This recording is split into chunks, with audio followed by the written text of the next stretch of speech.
Nasa bahagi din po ng Manila City Hall si Bob Gonzales. Bob. Igan, sa bahagi naman ng itong Manila ay hindi na bumuhos ang malakas na ulan magdamag.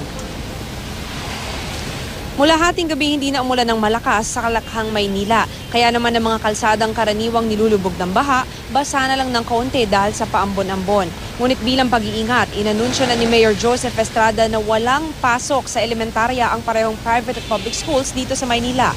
Wala na rin pong pasok ang University of the Philippines, Manila, University of Santo Tomas, Polytechnic University of the Philippines, Philippine Women's University, University of the East Manila, St. Jude College, Manila at Perpetual Health College of Manila. Sa De La Salle University, suspendido lahat ng klase at sarado na rin po lahat ng opisina. Pero mahigpit naman nabilin ni Mayor Erap. Kahit daw maulan, hindi pa rin papayagang bumiyahe ang mga kolorum na bus sa Maynila para masakyan ang mga stranded na pasahero. Igan, dito nga sa kinatatayuan natin ay hindi naman na umuulan ng malakas at hindi rin naman ganong kalakas ang hangin. Igan? Maraming salamat, Bob Gonzales.